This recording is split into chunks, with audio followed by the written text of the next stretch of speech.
In this video, we're talking about...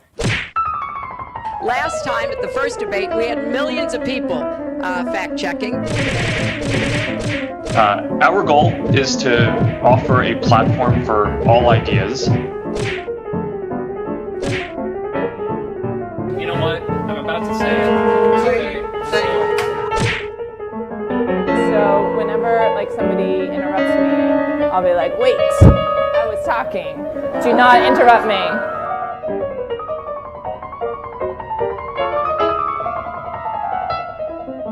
I'd rather not say, but the answer is yes.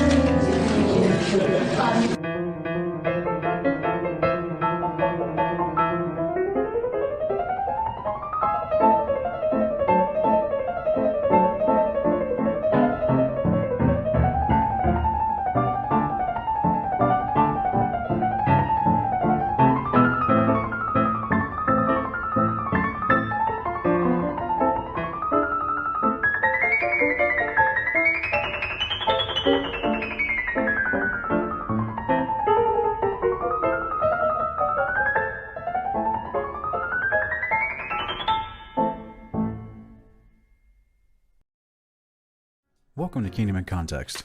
The Creator never intended for us to be confused by His words. He gave us His words of life, and He gave them in context, to be understood and beneficial to our walk with Him. This channel's goal is to bring clarity to some of the misconceptions that have formed over time among believers and taught by others, however innocent and well-intended. The Scriptures make complete sense when we keep them in context of His coming kingdom and His coming King, Jesus the Messiah. If you're blessed by what we're doing with this channel and feel led to support us, visit the video description below where we have a PayPal option, a monthly Patreon option, or a traditional P.O. Box address. Thank you, and remember, context creates comprehension.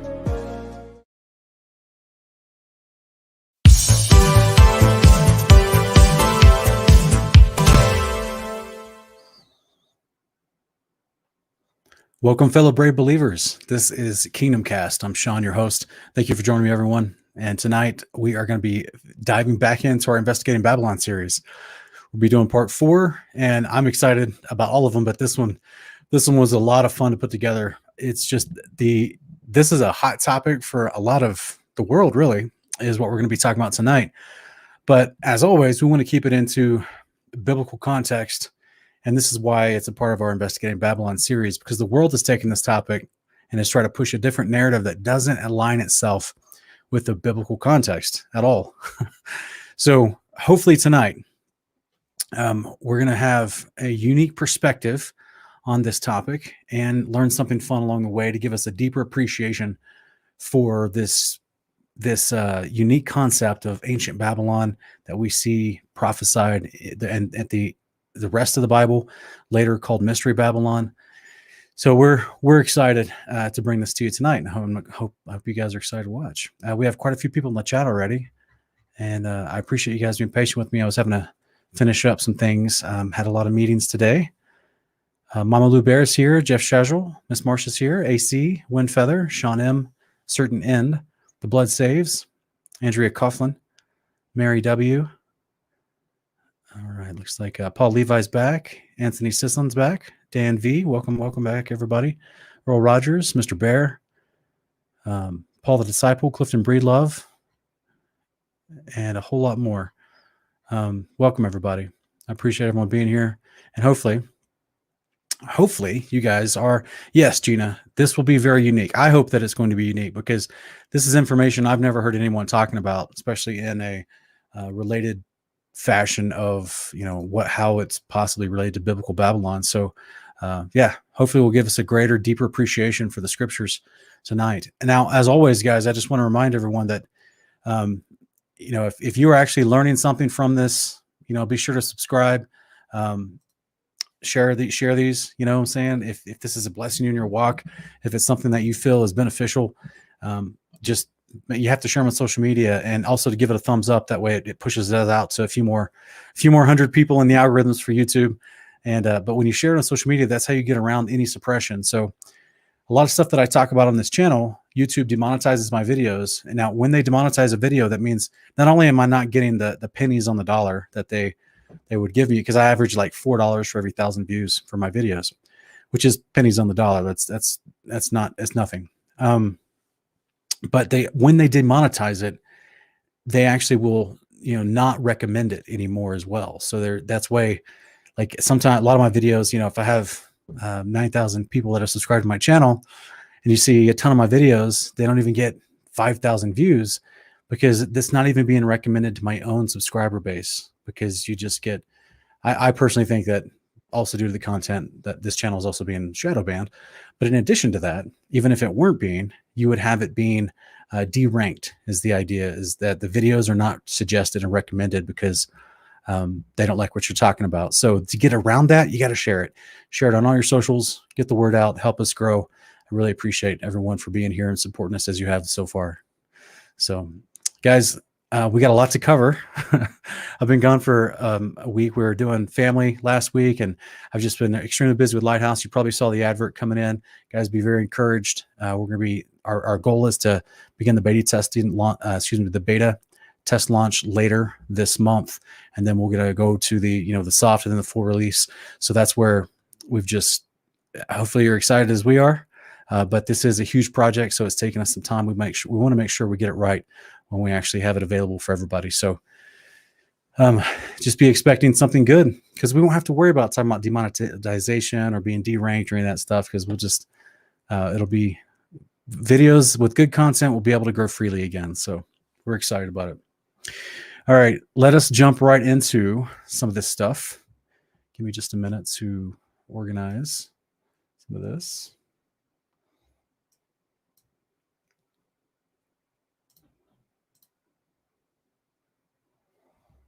Oops, that's not right.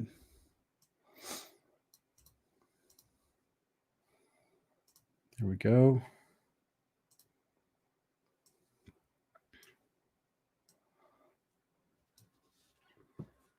Okay.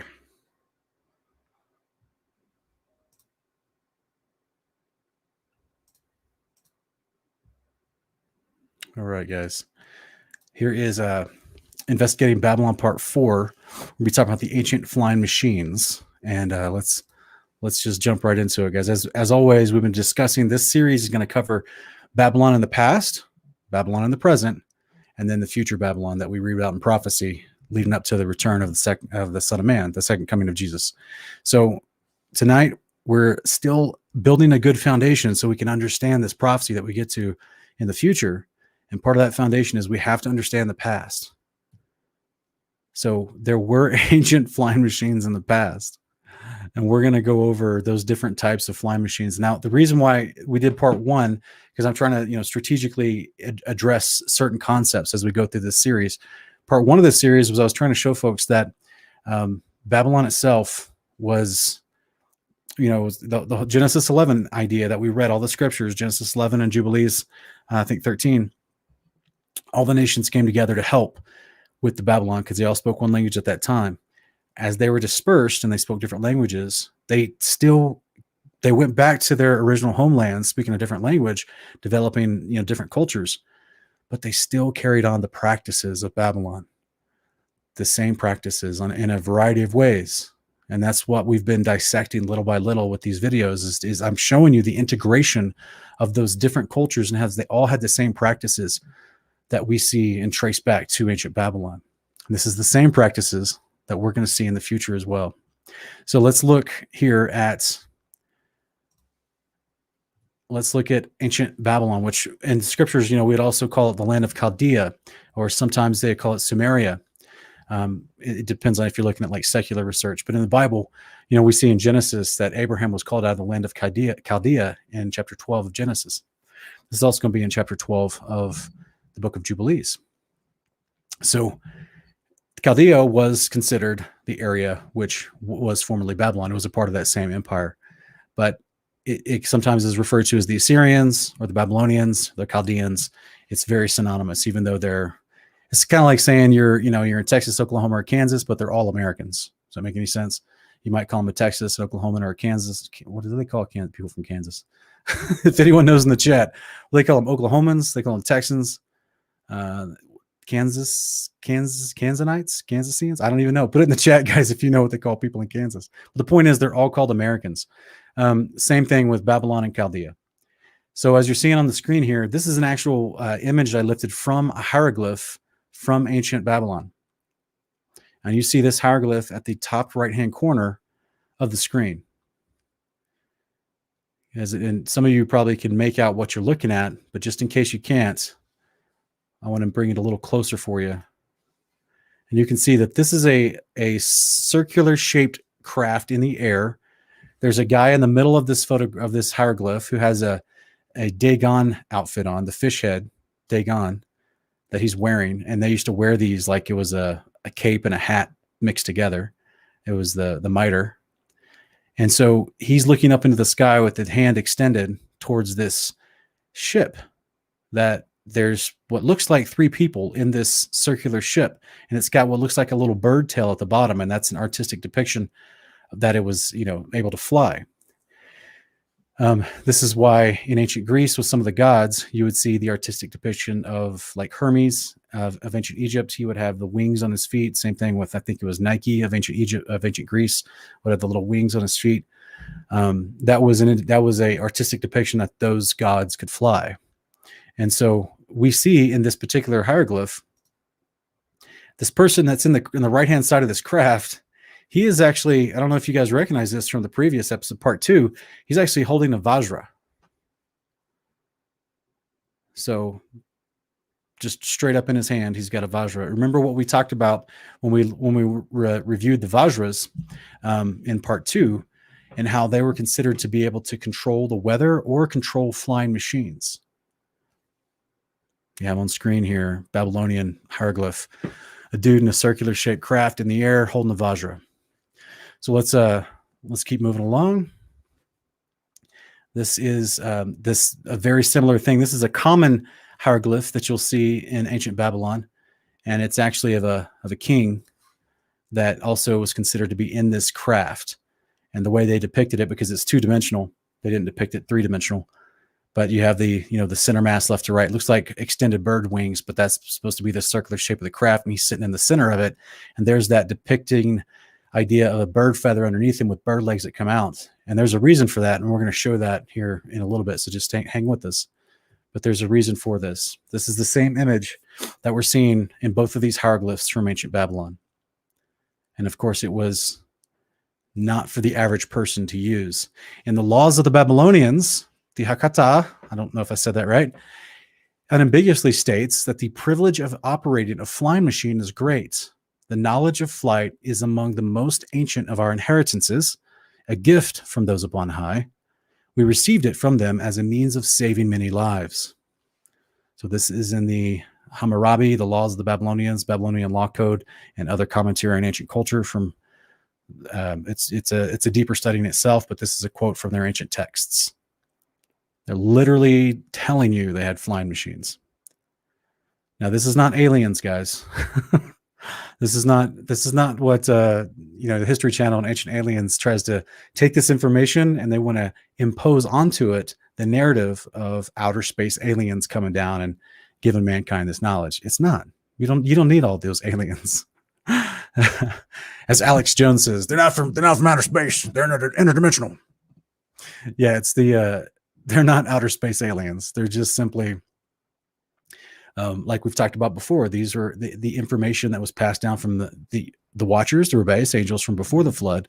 And they picked up on some of this information after the flood, and we went over that in two different times. But last week as well in part 3, we went over that as well as we looked at the post-flood giants. So this is yeah, Windfeather, you're right that our Earth's history, I mean, there's so much fun stuff that would help us understand things better. But the people that control history and control the textbooks, they want to push a certain narrative. And so they have to ignore this history. It's all out there, guys. It's all out there to find and research, especially with the internet these days. You just have to be able to, be careful and line it up carefully as possible. So here we have from the Babylonian ancient texts talking about the privilege of operating a flying machine, and that privilege and that ability was given to them as an inheritance from their forefathers And it was, they claimed it was to use to be made as a means of saving many lives. So let's keep going.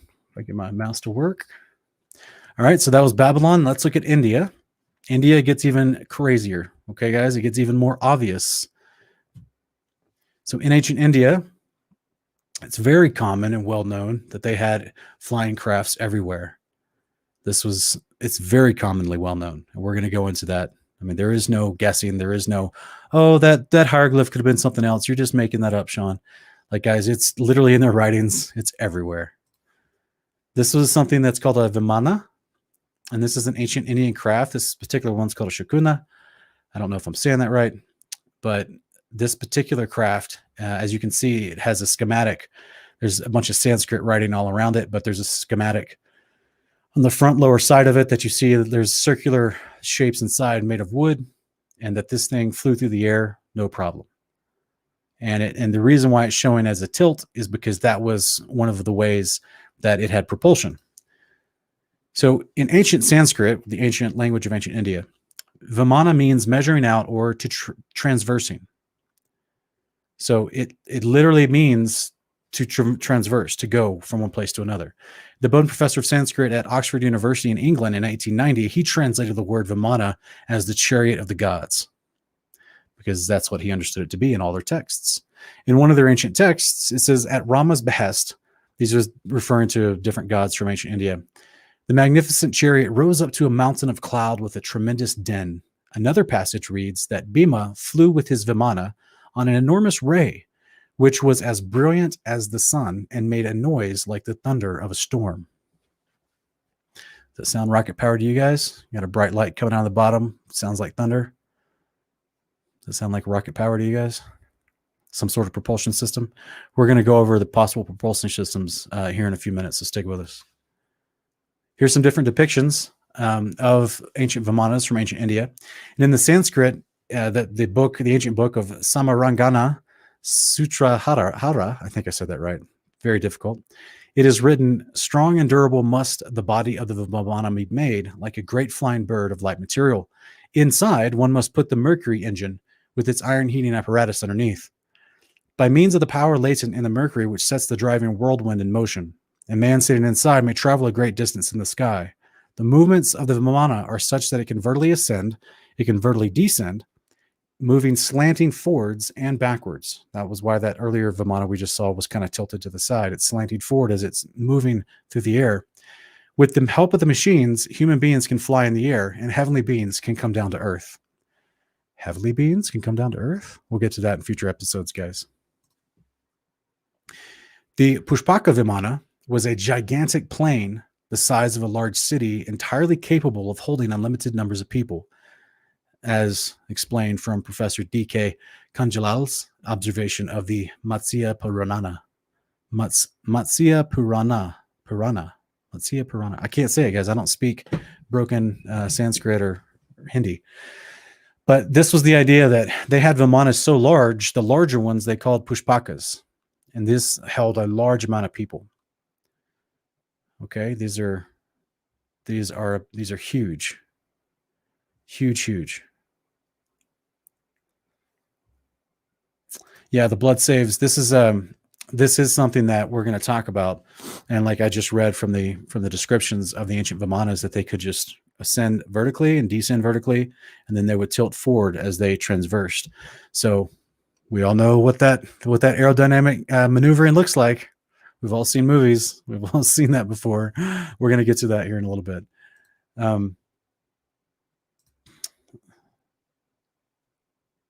Yeah, we'll get to the flying cities in future episodes, okay, brother? But yeah, there's this is ancient India's writings, depictions, and drawings. Okay, guys, it doesn't get more clear than this. Now, what I love about these are different types of vimanas. One looks like an actual bird with wings and a tail. Do you recognize that tail? That tail look familiar from what we saw from the Babylonian flying machines? But here's like an aerial view of the different floors that would be inside. And the reason why it's circular like this, we're going to go over that in a minute. But there was definitely, as you can see from the Tripura Vimana, right next to it on the right-hand side. They were all circular. Oh, sorry. They were all circular in their base interior for a reason, because that's where the actual quote-unquote engine, like we read earlier, the mercury engine that heated the metal, that's exactly where that was. This is why at some point there's a vertical section that has a circular plane to it. Just like on the right-hand side, the yellow Vimana, there's multiple stacks of circular ability. So this is where you may have multiple engines inside. Here's an ancient depiction of Vimanas with ancient gods flying in the sky. This one's more like a Pushpaka, has a big one. And those gods are not normal size, by the way. This is on a rock found in ancient India. Then you also have a comparison to one of the Vimanas we've already looked at. If you look at if you look at the base of it, you've got the circular engine capacity. And then above, you'd have storage levels. And these storage levels would house people. So they literally had, the ability to carry and transport people. These are ancient writings of a Shakuna Vimana from the past. And this one even had a little tail. Now, the reason why I would have a little tail that they probably designed to look like a bird or a swallow's tail is because that helps with aerodynamics. It's like a rudder, right? We have them in a different way. The same aerodynamic principles used in a different way in modern flight vehicles that we have today. But in ancient times, this is an ancient, look at this, guys. Just look at this for a minute, okay? Here's an ancient depiction of people in India looking up in the sky at a whole bunch of people in what looks like a boat in the sky flying through the air. You look at an actual depiction of a Vimana from 1928, when they translated a bunch of ancient Sanskrit texts into English and actually had engineers draw out the specs of what they were reading. One of them has a propeller, another one has wings and a tail and a rudder, has a type of a mast, and there's multiple places and compartments where people could stay for an extended period of time and be sheltered from, high altitude winds or whatever. Like, this is modern aeronautics. This is modern flight. But this is from 4,000 years ago, guys. In case you've never seen this before. Here's another picture of a Shakuna Vimana. This is from a 1923 drawing by a specific professor and some other engineers who were translating the ancient texts from ancient India. So the reason why I pointed this out, guys, it's 1923. So this is before you had the indoctrination of the last 10, 15 years from the History Channel that was trying to make all this stuff. They were trying to make any look of any kind of flying machine from the ancient world. They were trying to say that, it was aliens that showed up.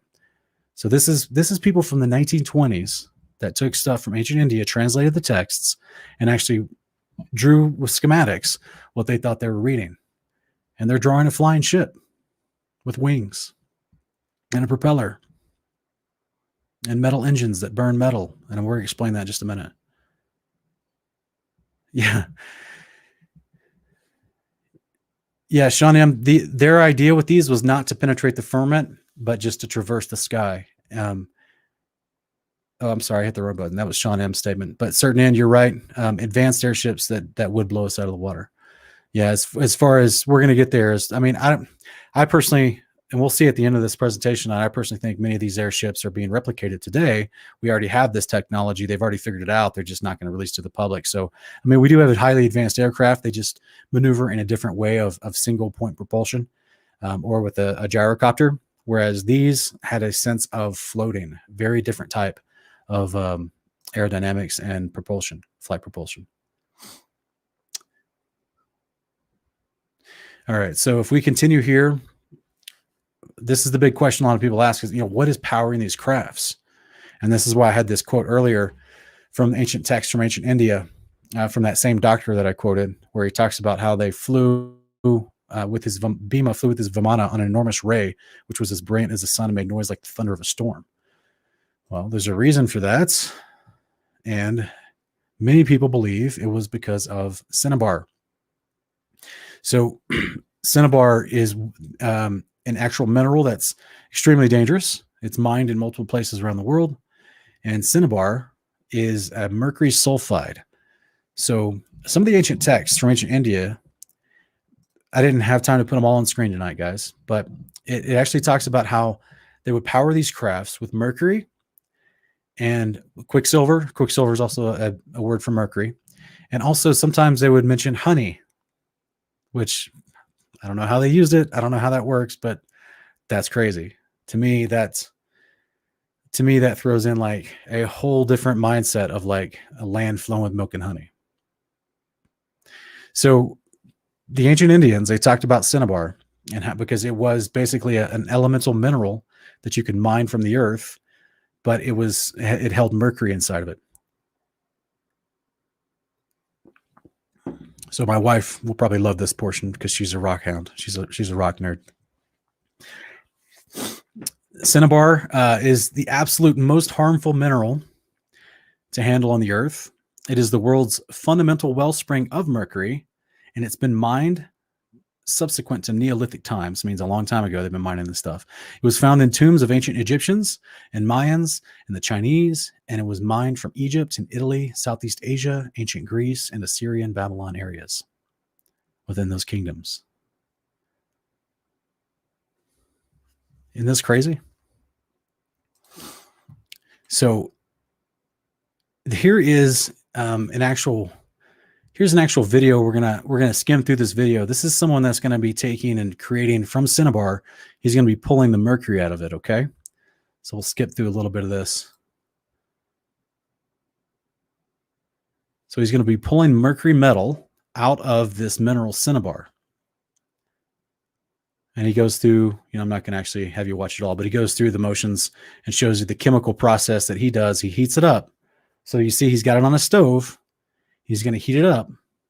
Now he's going to take some cinnabar and he's going to use, a different chemical means while he's heating it up. Guys, this is just a version of chemistry, basically. And he goes through and he shows you how he can pull out the mercury from this red cinnabar that he heats up. I'm going to skip through some of this to go through some of it quicker if we could. It's a process. This dude's doing it in his garage. Okay. This is in his garage. This isn't something that you need. Like, this is something that anybody could do with these base minerals. And suddenly, boom, he's got mercury, liquid, what they used to call quicksilver. He's got liquid mercury. He's extrapolated from this process, this chemical process from the cinnabar. You see he's wearing the gloves because it's dangerous. It's harmful. But here he is. He's got it. Taking a picture with his iPhone. So that's wild. Let's see if I can go. 1 second, guys. So mercury is highly combustible when it's mixed with water and ammonia. So think about this, guys. If they're mining cinnabar from the ancient Southeast, which is where India was, also from ancient Egypt, which is what we're going to go into Egypt's version of how they had flying machines as well. Also from geographical areas inside the kingdom of ancient Assyria and Babylon and in Greece. All of these that we've talked about in the past 3-4 weeks, in the past 3-4 series of this episode, where we talked about how they're all connected with their activities, their behaviors. And this is just another one of them. They're all mining cinnabar from these areas, and they all have flying machines. Only ancient India's texts tell us that it was a result of mercury, which we consequently can pull from these minerals in all these areas. But when we know that it becomes combustible, when you mix it with ammonia and water, guys, ammonia, obviously water is abundant. You can find water anywhere, but ammonia is something that you can get naturally from vegetation, from different things in the earth, from animal produce. I mean, like they use it in fertilizers. So it's not impossible to find ammonia back in the ancient days, just like they figured out how to melt down cinnabar and pull mercury out of it. So is this an easier, if anyone's in the chat that works with, in anywhere in the oil field or oil industry, that works in any kind of chemistry of creating fuel or petrol, do you know the process that it takes to create petrol? Because to me, if I have mercury that I pulled from a rock I could dig out of the ground, and then I just had water and ammonia, which are super abundant, and I have a combustible chemical that could possibly produce propulsion, it's much easier than, don't get me wrong, guys. Like I'm asking, if you're in the crowd watching and you know how fuel is made, is these 3 elements, is this easier to make for a combustion to propel a craft than And I don't know exactly how they did it. I'm just taking the text we read earlier. They said they heated the mercury engine and they would heat up the metal. So I don't know exactly how that works, but the description of it sounds exactly like rocket propulsion. So you guys put it in the comments if you know, but I'll just keep going for now. All right. Now it's going to get crazy. If that wasn't crazy enough, I'm going to ancient Egypt. Ancient Egypt, guys. They have flying machines too. In fact, in their writings, we have the flying boat of Ra. And this was considered to be the boat that the patron god of Egypt, Ra, he traversed the sky in a vessel. You guys want to remember the word Vamana in ancient Sanskrit from India? It means traversing.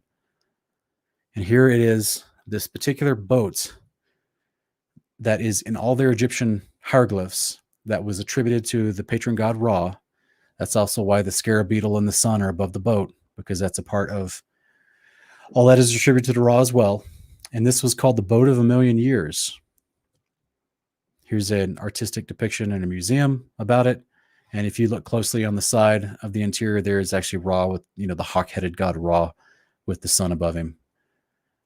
This was a boat with a cabin basically on top of the boat. And what's unique about this is that many of the depictions of the boat, that's the front and the end of the boat have this unique look to it. And I have theories about what that is. I think that could be where the actual Vimanas were. That's where the actual Mercury engines would be placed in this circular place. You could put them anywhere, especially if it creates a sense of levitation. But this is just from this depiction. This would make sense of how this boat is being lifted and why it's symmetrically being lifted by being front and back of the vessel. So in ancient India, you have a pushpaka. You guys remember we talked about the pushpakas were the bigger versions of the Vimanas that carried multiple people. So this is very similar to a pushpaka from ancient India is the Egyptian boat of Ra. So we have a very clear architectural connection. And let me go here. Just want to remind everybody before we go into the next phase of this that we are studying these particular videos that I'm doing here. This is part 4. We're still looking at Babylon from the past, but we're going to be going into, I'm going to be teasing some things in just a moment from the present, but I will have entire episodes dedicated to Babylon in the present in the future. Okay. So I just want to remind everybody of that. This is from 2012's movie Prometheus. It's a part of the Alien series of movies. And this was the ship, the alien ship in this movie Prometheus. Does that look familiar to anybody? It's even got some of the same designs as the boat of Ra. And guess what? It flies through the air. This is from a 2017 movie, Alien Covenant, where that same ship is used again with this. It's connecting and docking to this bigger ship that looks like a scorpion tail. And it's about to destroy all the people down below. It's an agent of death from the people that are on it and the weapons it has on it. And this is that ship that's being used, being docked, a ship that flies through the sky. But let's actually, we'll watch a few minutes of it. You see what I'm saying? Because this is actually depicted in the movies as flying through the sky. Do you guys see that at the very beginning? What is, like it rode on a ray of light, just like the ancient Vimana description from the ancient texts of ancient India. It flies through the air. It's going to dock with this other ship. These people are looking at it. They're like, whoa, what is that? It's going to dock with the other ship. Yeah, so just to show you, that is the idea.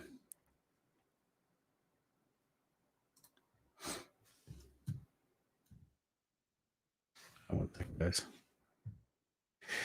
All right, so that's that movie obviously is science fiction, okay, guys?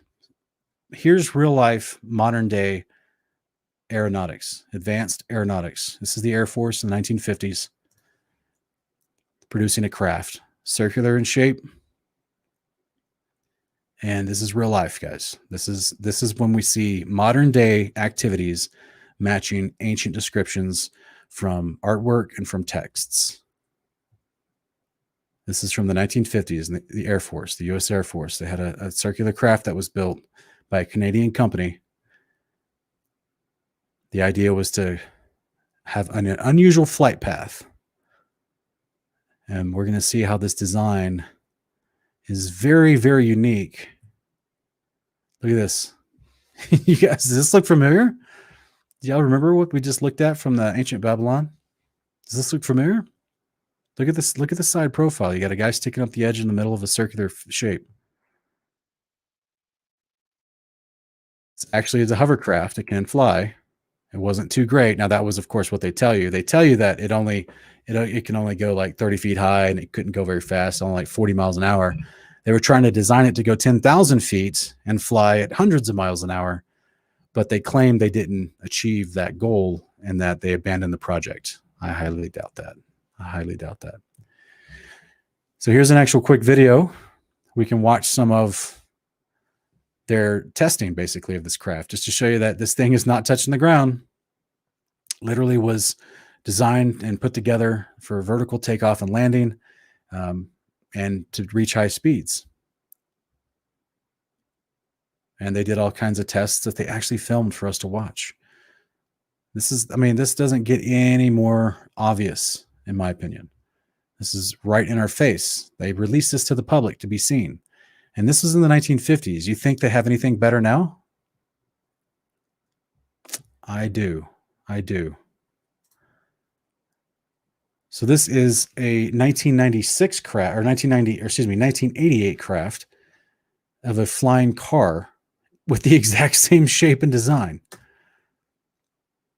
This was reported by Dan Rather on CBS.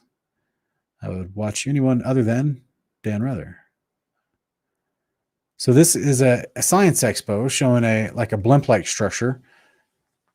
We all know what blimps are. Those are not difficult. And there's other ancient vehicles in ancient India that look like blimps as well. But this particular one was showing you that this particular video we're watching, this news report, is trying to explain and show how this just a local inventor, he created a flying car with this same circular design with multiple engines. And let's see if I can skip ahead to some of the other tracks here. So if you saw this thing flying around, what would you think? If you're someone in the past and someone just jumped in this and took off and flew to the next town, just like the ancient text says, it'd be a great responsibility to use one of the flying machines. And yes, Dennis Love, yes, that's propeller driven. Absolutely.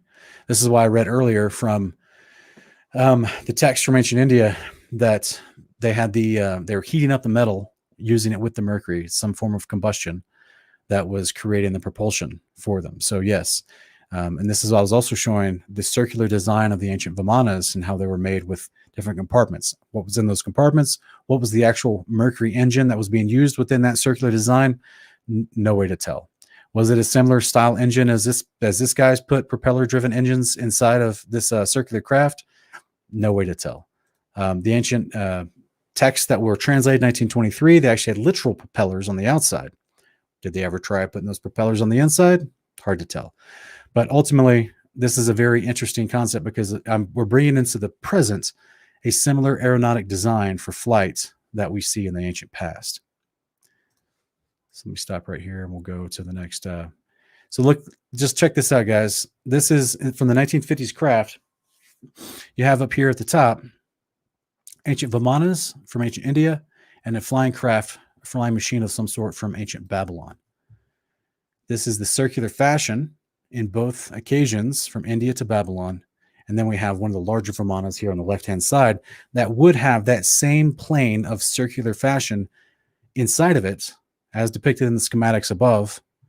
But it's the same circular fashion to be outside this pilot in this experimental craft from the 1950s, except when the ancient Vimanas that were called pushpakas, these bigger ones, you would just, like a ziggurat, you just put them on top of each other and compound your lift. I'm not an engineer, but it seems very plausible to me. So plausible that the Air Force is trying to replicate these concepts. Just in case people are forgetting, as we talked about in series 1, in part 1 of the series, people are saying, yeah, but Sean, like that, I mean, are you sure you're not just extrapolating too much? Are you sure you're not just kind of, assuming too much of the ancients? I mean, they were just primitive people, right? They're just why are they still carving on rocks back then? They're so primitive. These are the same people that built the Tower of Babel. Do you believe our Bible or not? This is the question I would have for folks that want to so quickly dismiss technology from the ancient world. We can't replicate the Tower of Babel today. Look at this picture here on the screen. The tallest building in the world, the Burj Khalifa, currently built. There's other taller ones under construction. But as of right now, the Tower of Babel is much, much taller than the tallest building we ever built so far. And this isn't truly even the best depiction of the Tower of Babel. It was, according to Book of Jubilees, it was taller than that, 1.6 miles tall, which would be 3 times the Burj Khalifa instead of 2 times. So this, as a loving reminder to everybody, we can't act like these guys were just living in caves. That's the evolutionary indoctrinated learning that we've received from state-funded education. They want us to think that these people were just barely figuring out language and they were just living in caves, even though there's a ton of secular research and historical, anthropological, and paleontological and archaeological evidence and information and lectures and books about all of these ancient cultures. In one hand, they say these ancient cultures were had all these features and benefits.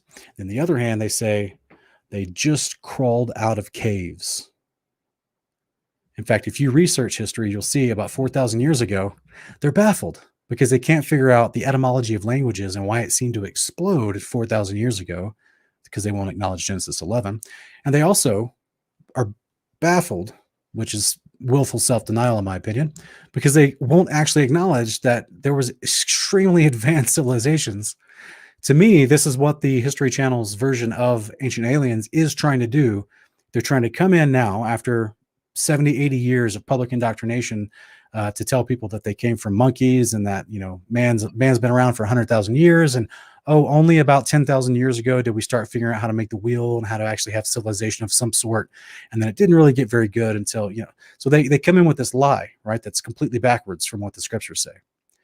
But in the last 10 to 15 years, they come in with this narrative fusing the alien concept in there and try to say, well, maybe they were more advanced, but they got that advancement from aliens. So they're still pushing a lie outside of the scriptural context. There are no aliens. There's no outer space. There's a firmament that was created over the earth that encapsulates us. And the Father, the creator of all things, and his angels, they live on layers of the firmament above our layer, above us. It's a very systematic, well-engineered, and very logical model of creation. So as a result of our brains coming to this information, it seems outstanding, right? It seems sensational, as a lot of our antagonists like to say. It's hilarious. We do like hundreds of videos on the foundations of scripture and the gospel of the kingdom and the Torah, but yet we're still, I do a couple of videos like this and people still want to tell me that we're dealing in sensation. It's hilarious. But the idea here is in our modern minds, it can be difficult to look at this information and say, these guys, like we're way beyond even where we are as the average culture. Yes, we have indoor plumbing, we have air conditioners in our car, right? We have that, but the ancient people had their own versions of technology, and some of them far out exceed ours. This is one of them. They had flying machines. So yes, we have flying machines. Don't get me wrong. We have very sophisticated flying machines, but I challenge you that they had them much longer than we've had them, and they had them very early on in history. We're talking a couple hundred years after the flood of Noah, which is wild to think about, because what are we talking about now? We're talking about them having the architectural prowess and engineering and sophisticated intelligence to build a building that's bigger and stronger and more massive than we've ever constructed in modernity, as well as they had flying machines possibly flying around that building. So this is why, at the same time, you have Abraham. He's out there. One second, guys. Let's see if I can get this going. Okay, sorry. You have Abraham. He's out there living during the midst of all this stuff. The patriarchs that we read about in the Bible. Shem, Arphaxad, Selah, all those guys. Peleg, Eber. Do you think that this technology just went away by the time Moses showed up? A couple hundred years after Abraham? Do we think that that this stuff just went away? So we're gonna continue diving into the history of ancient Babylon in further series, and we're gonna have another episode on the past, because it's leading us into present day Babylon, and we're still building a strong foundation for all these concepts and ideas, so that when we get to the prophecy part about future Babylon, it all will be very, very clear, and we can understand why the scriptures speak as they do. That's the goal, is for clarity. But I thank you guys for enduring, and hopefully you guys learned something fun. If you'll have any questions about what we talked about tonight, please put them in all capitalization. And that way I myself and the moderators can easily see your question in the chat.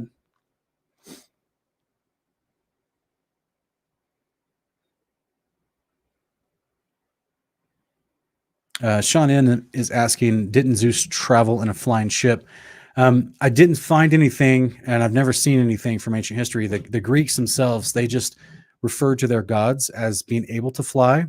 But me personally, from the scriptures, I would attribute the character of Zeus to the character of Ra from ancient Egypt, according to the way they're described and everything. So yes, technically, you remember, if these cultures are the same people, they're just depicted as rulers of different cultures and called by different names because those different cultures speak different languages.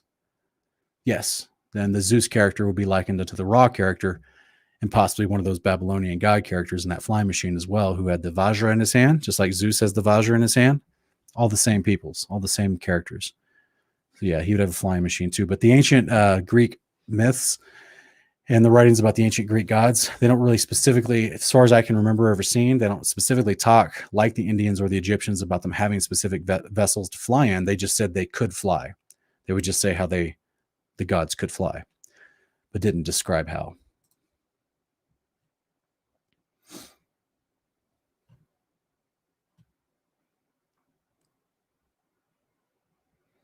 Andrea is asking about my opinion on the conjunction with Saturn and Jupiter on December 21st.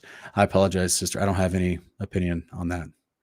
I personally don't follow that type of information. So I apologize. I don't have an opinion on that for you. Josh Patzik is asking, do you think the Tower of Babel is a huge flying city? No, I don't. I think it's a literal tower, like Genesis 11 says, that they were trying to build in height to reach the firmament. But we are going to go into the larger flying concepts of the ancient world that in a future episodes. So stick with me. Plasos Platos is asking, do you think cymatics was instrumental in their technology? You know, to be honest with you, brother, it could be. I just don't know the actual science of it. But yeah, it could be. It's a fascinating science of sound frequency. And you just, yeah. I've never seen a good experiment that would show me how it could be, but I wouldn't put it past it, because it would seem to have a place somewhere, especially when you start getting into the idea of levitation. Timothy Ward is asking, what about the flying machine from Ezekiel? If you, I actually did a whole thing on Ezekiel's wheels. So if you would go to my Morning Cup of Context, and if there's any moderators in the chat tonight, if you guys have a chance to just go to my Morning Cup of Context playlist and then link that in the chat, I really appreciate it. It's my Ezekiel's Wheels presentation from Morning Cup of Context. And Timothy, I go over that for like 45 minutes. I think you'll like it. I go over the language in the Greek, and I try to break it down, and I think it'll be a benefit to you. I also explain stuff from Enoch as well. So I think you'll really enjoy that. I apologize. I'm not giving you a specific answer because it's not specific. I have to show you the breakdown of stuff. It's a whole video in itself. So that's why I'm not trying to skirt your answer. I've already addressed it. I've just done a whole video on it. So hopefully it's a blessing to you. It's in Morning Cup of Context playlist, Ezekiel's Wheels.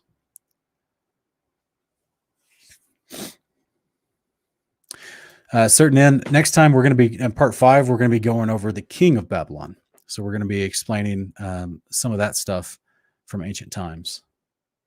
At least that's what I have scheduled. So we'll see. That's what I desire to do next in this series. Yeah, thank you, West Blaze. West Blaze dropped a link for you, Timothy. So you can go check that out, brother. It's right there in the chat. Andrea is asking, do you think they will use alien agenda to fake Yahushua's return?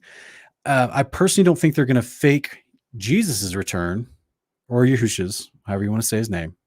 I don't think they're going to fake his return. I literally think that, as I'll be explaining in future episodes, as we go into future Babylon, they're not going to fake any return. It's going to be a return. Okay, let me say this the right way, because I'm trying not to give away future episodes information, but the return of the person they're going to be glorifying will be fake, because it will be an alien style coming out of the sky. They're going to tell you he's from outer space or from another planet or whatever.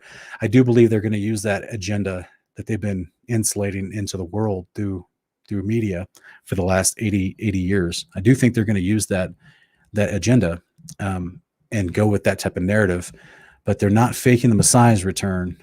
They're going to be faking. They're going to be announcing the return of the person that we see in Revelation 9, Revelation 17. This is why the world will wonder after him. And, but they will lie and fake through lies where he comes from. So the scriptures tell us he comes from the pit, but they'll say he came from some other planet where they have a sophisticated technology and he can help us and all this nonsense. Jasmine R is asking, do you think they're trying to reach God from the tower? Yes, 100%. Yeah, they were trying to get through the firmament so they could take out God and therefore be an authority over themselves. That's what it means in Genesis 11:9. They were trying to build a tower that they might make a name for themselves. That word name means authority in Hebrew. And so that's what the goal was. Yeah. You can't be an authority over yourself if the current person that's an authority over you is still alive and well. So they intended to get to the firmament, get through the firmament, take on the Father and his angels and try to usurp them. So it's foolish, right? Why the nations rage in vain.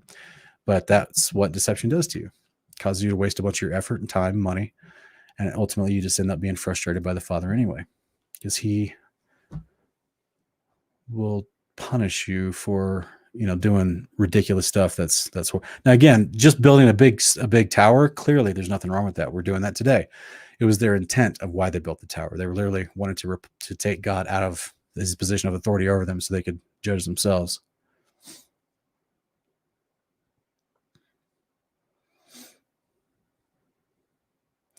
Anne Marie's asking about my opinion on the mud floods. Guys, it was the flood of Noah.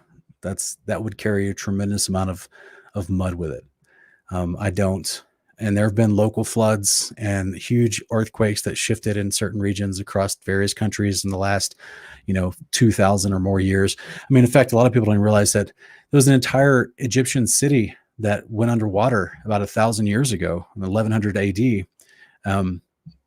That archaeologists have went to the bottom of the Mediterranean Sea of the northern coast of Egypt and excavated huge statues from Egyptian gods and from pharaohs and things like that. I mean, it was a major trade port city of Alexandria, and the northernmost seaports of that city, huge, massive earthquake shifted everything in the Mediterranean Sea, and a huge portion of the city is now 40, 50 feet down at the bottom of the Mediterranean Sea.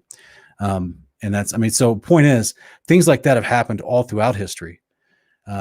There's still pyramids off the coast of Japan that are massive, massive pyramids that are underwater right now.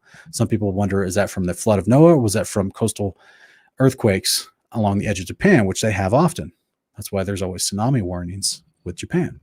So personally, there's no big mysterious mud flood that I've ever seen evidence of. There's evidence of Noah's flood, and then there's a lot of other cataclysmic events that have happened just through natural changes in the land and things like that have happened since Noah's flood. But there is a lot of evidence of Noah's actual flood, which would have carried massive amounts of mud with it, because remember, the waters cover the highest mountains by 20 feet.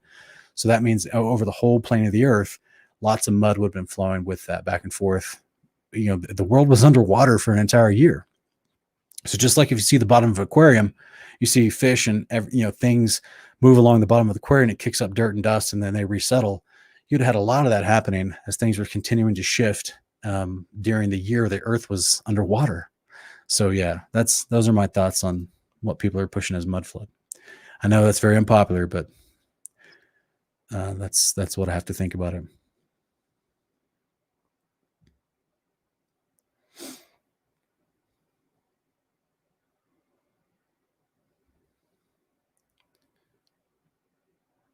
Certain end, I'm not sure. Certain end, I'm not sure if you're asking me.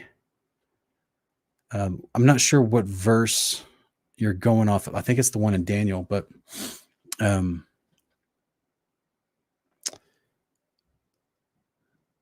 not of his forefathers, but of fortresses. Do you think there's a correlation with this? Well, yes. I mean, I'm going to go into that when I go over the king of Babylon and stuff. But yes, it's ultimately he's not going to worship Yahweh, the Almighty. He's not going to reverence the Son of Yahweh, which is Yeshua of Nazareth. He's not going to do that. He's going to be, revere to himself as a god, which the ancient Nephilim did back in the day anyway. So he'll carry on with that same delusion when he shows back up. And I'll go into that in the future. Alexander Bell is asking a question that we've had this asked in the past, and to be real transparent, Alexander, I'm not convinced the Book of Jasher that we have today is the original Book of Jasher mentioned in the scriptures in the Book of Joshua. So that's where I'm sorry, brother. We're going to be looking at the Book of Jasher and Honor of Kings season 3 this year. We will get to it. Ken and I have agreed.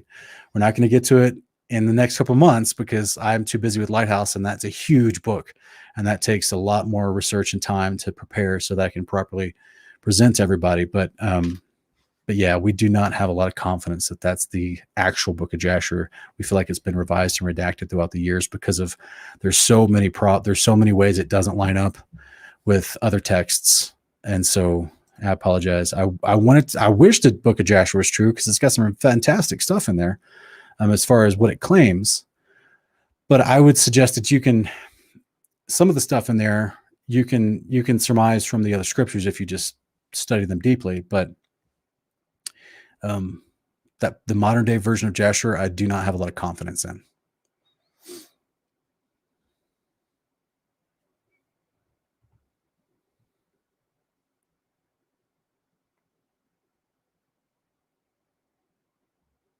Kingdom Truther is asking, do I think Nimrod and Gilgamesh are the same person? I'll be honest with you. The Gilgamesh character, from what I've studied, and do not proclaim to be an expert in everything Gilgamesh, but from what I've studied about the writings that talk about Gilgamesh, it seems to be a story of tales based on concepts that want to glorify a very incredible ruler of ancient Babylon. But remember, guys, that even the term Nimrod, became a moniker of a kingship. So in ancient times, all the nations did this. In ancient times, this is why you would have the term Pharaoh became the synonymous term for any ruler in Egypt. That's why there's multiple pharaohs, but then they had an individual name after that. But many times they're just referred to as a pharaoh. This is why in Genesis 20 and in Genesis 20, there's an Abimelech, and then there's a different Abimelech. I think it's in Genesis 13. But they're two different Abimelechs. You see what I'm saying? Because that was a title for the kingship. Same thing in the Assyrian and the Babylonian empires in the 9th through 5th century BC, where they would have multiple Sargons. They would have multiple Nebuchadnezzars. They would have multiple Xerxes and Artaxerxes. They would have multiple Dariuses. So this was whenever they would have a king that did really well, the next guy that took over, he would say, "Oh, I want my monarchy to be after Darius," even though that guy had an individual name, it was a cultural thing for the leaders to pick the name of an ancient king who did really well that people loved and revered so that he could be loved and revered as well. So it's just, that's just the way it goes, man. So Nimrod was the same concept. There was supposedly in history, you have to dig deep though, but there was multiple Nimrods. So supposedly even his son was considered a Nimrod after him, even though his son has a specific name. If that makes any sense. So this is why you would have people like Gilgamesh being referenced as Nimrod, but was it the actual Nimrod of the Tower of Babel? That's the big debate, and that's where I have to step back and say I'm not an expert on all things Gilgamesh, so I need to study that a little bit more.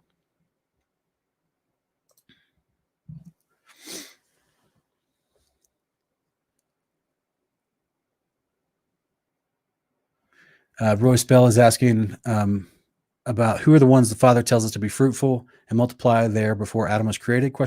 No, that's the same people in Genesis 1 that we see in Genesis 2. So Genesis 1 is a brief overview of a bunch of topics, and then Genesis 2 steps back into the creation moment with Adam and explains with more depth about how he was created, how Eve was created, before we get to their placement in the garden, and that story starts to unfold. So it's not a pre-Adamic race. I know a lot of people don't like that answer, but guys, we already went through the first book of Adam and Eve on our Honor of Kings season 3 this year, and we showed you how many the 12 large ways. There's many ways that book fails the test of Scripture, but we showed the 12 large ways that book fails the test of Scripture, and that's one of the big books that claims this pre-Adamic race concept that people have picked up over time. So the Scriptures themselves, Genesis, Jubilees, even 2nd Ezra chapter 6, they don't mention anyone actually being created before. It's the fruitful and multiply as a general command all of mankind, male and female. He created them. It's the same male and female. It literally tells you in Genesis 2:7. This is the same man that he created in Genesis 1, Genesis 2:7-15, because that was the moment of creation that he was taken and put into the garden. There was nobody before that. Because it's literally there. It's day 6. So if we believe what Genesis 1 says, there were 6 days of creation. And there was not stuff before that. And I know a lot of people like to try to mess with Genesis 1:2's tohu v'bohu and all that stuff. Jubilees chapter 2 completely nullifies that interpretive take on that Hebrew word from the Masoretic Genesis. Jubilees 2 completely nullifies that whole theory. So just like Jesus said in Matthew 19, in the beginning he created the male and female. That's the beginning. There was no beginning before that. The beginning means the beginning. So I would say Genesis 1's talking about Adam just like Genesis 2 is.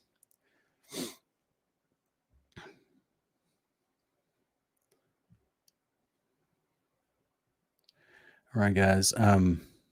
Appreciate everybody. There's a lot of questions in here tonight. I think Sean M is asking, do you believe the Judaists are vulnerable to accepting the Antichrist? Personally, anyone that rejects the Father is vulnerable to being deceived by the Antichrist, in my opinion. And so I can't speak for all Judaists, but with the common vernacular, people that call themselves of Judaism do not accept Yeshua of Nazareth as the Son of God or the future King of Kings and Lord of Lords. They do not accept him as that role. They do not think he was sent by the Father of Yahweh of the Old Testament. So if they're in that category, I know there's Messianic Judaism, but if they're not Messianic Judaism and they're in the category in the modern vernacular and modern cultural usage of the word Judaism, that means they reject the Son, which means they reject the Father.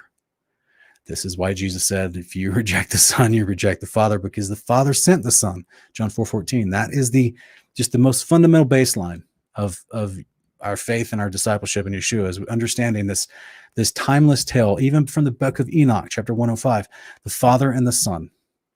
Chapter 46 and chapter 48, the book of Enoch as well. It's the Father and the Son. It's been there from the beginning, the Father and the Son. This is what is expounded upon in multiple passages in the Old Testament, the Father and the Son.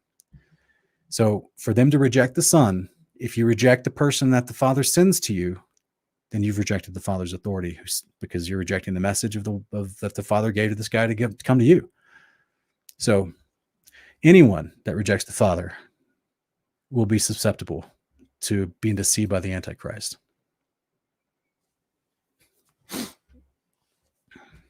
Josh Patrick, yeah, that's an issue with a lot of the texts. There's multiple Septuagints that were created. The Masoretic was created 700 years, excuse me, from between the first Septuagint that was penned in approximately 250 BC to the first Masoretic that was penned in approximately the 9th century AD. It's about 1100 years between the two timelines. So when you say, what do you make of the Septuagint? Very different timelines. Yes, Shem could have been dead before Abraham. That doesn't change anything in the story of Genesis. The Masoretics intentionally did change some stuff. That's in recorded history. I've done a whole series on that. And go to my Milk and Meat playlist and go to the video called Proving the Pharisees Remove Scripture to Hide Jesus. I think that's what it's called. But it's in my Milk and Meat playlist. And I did a whole breakdown and showed you differences between the Masoretic and the Septuagint texts, even though the Septuagint that we have today comes from 3 different versions of the Septuagint from the 1st century AD as well. So there's variances within that as well. But the timelines are very different for the Septuagint as far as when people are born. There's like 100-year difference in some of them between Genesis 5 and Genesis 11. But that is the big mystery, unfortunately, that it's hard to rectify. Is the Masoretic correct or is the Septuagint correct? From what available documents we have in history, I have not been able to find a definitive answer on that. But what we do have a definitive answer on is that the Pharisees, the rabbis of the 9th century, literally changed many of the prophecies and many of the concepts within the Old Testament, Law and the Prophets, to make the Masoretic text because they were trying to hide Yeshua. And this had been a long-standing practice all the way back to the 2nd century AD because people were believing in Yeshua everywhere, all over the place. And the Pharisees were literally piecemealing, cutting up the text over time in order to, keep people from doing that easily, because it was easily in there. So I go over all that in that video. Go check that out when you have a chance. Hopefully it'll be a blessing to you. Sean M. No, I do not. I don't watch The Mandalorian.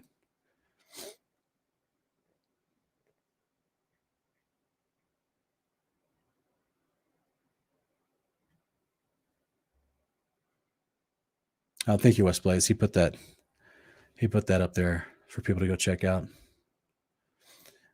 Kingdom Truther, I'm not sure exactly what you're asking specifically, like the context of how you're asking this question. I apologize, brother. I don't know.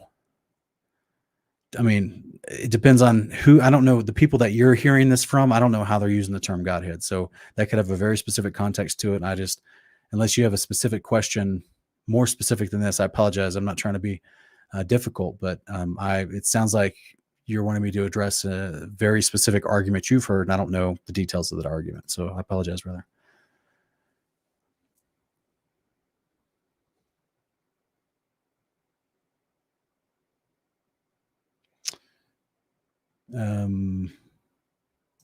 Vader Bear, I'm not sure if you're talking to me, but I haven't seen your question. Please ask it again if I missed it, because my chat doesn't refresh all the way back to the beginning. So if you asked it before the Q&A time, you need to ask it again. Put it in all capitalization if you're trying to ask a question. That way the moderators or myself can see it. Put it in all capitalization, brother. Turn your caps lock on. Type your question out and turn your caps lock off and press enter. All right, guys, I don't think I see any other questions. I'm just trying to scan back as far as it'll let me up in the chat. Alexander Bell's asking, do I think fallen angels mixed with animals? I don't think they themselves mixed with animals. I think that, from the ancient passages, they took animals, they changed the order of the animals as Jubilee 7 goes into and explains. We also have this from, the ancient cultures. They talk about the mixed animals. The chimeras was one of the words given to some of them in ancient Greece.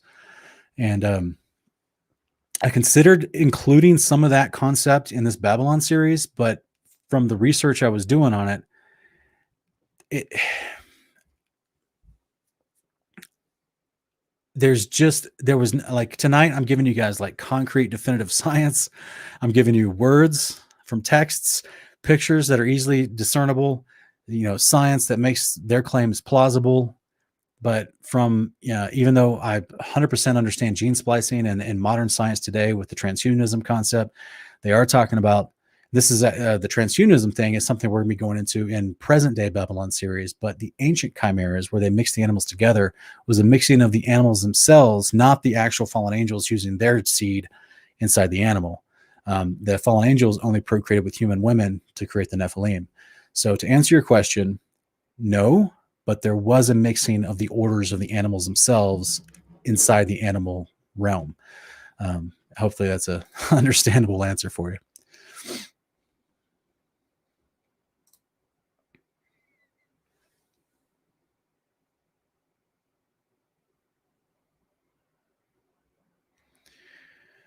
All right, guys. Still looking for your question, Veda Bear. Here it is. Okay, brother. Do you think Nimrod left over information technology from the different monoliths from before the flood, or created the technology himself? Go check out last week's part 3. Okay, so I go over how they started being introduced to some of the ideas from the teachings of the Watchers from before the flood, and how they found some of that information after the flood. And I kind of break down the idea of how the Nephilim re-arose after the flood, the post-flood giants, which is going to be part and parcel with all this other destructive technology that was taught by the Watchers. So yeah, check out part 3, and I answer your question for like an hour and a half. Oh, thanks, Anthony. I appreciate you, brother. It's a nice compliment. We hope to, man, I'm a word nerd. This stuff is fascinating to me, and I feel like people would be blessed and better understanding their Bibles, if they just knew some of the history that's out there and it just validates the scriptures left and right. Clifton Breedlove, no, I don't have any videos on baptism specifically with your description here, but I do explain the idea of baptism in my Matthew series, which I'm going to finish, guys. As you can see, I've been doing a few less videos every week because I'm just got tons of lighthouse duties that we're about to make it available for the whole public here. So we're getting ready, and I'm just my schedule slightly changed for the moment. But yeah, I'm going to pick up my Matthew series and finish the book of Matthew. But go to the very first one. So this is in my Kingdom Cast playlist here on the channel, and go to Matthew 1 through 3. It's a New Testament Context for Pastors series. And it should say right on the thumbnail, Matthew 1 through 3. And I review baptisms from an Old and New Testament perspective. And I think you'll enjoy it. All right, guys. I appreciate everybody. I'm going to cut it off for tonight. Hopefully this was a blessing. Hopefully it was fun. It was great. It's fun for me I just gave you guys like highlights of ideas. Like we could have talked for 3 hours on some of these, all the other research that I found that goes into these ideas. I've just given you highlights on 3 different distinct cultures of the past, all had flying machines. Some of the cultures literally tell you how those machines were powered and had various designs and schematics within similar ideas of what we talked about in the past, as far as just the possibility of how they had this ancient technology that powered this kind of stuff. So it's just a lot of fun, guys. I hope that it's been a blessing to you guys.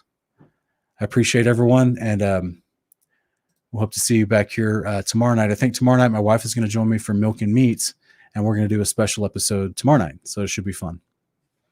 Thanks, guys. We'll see y'all later.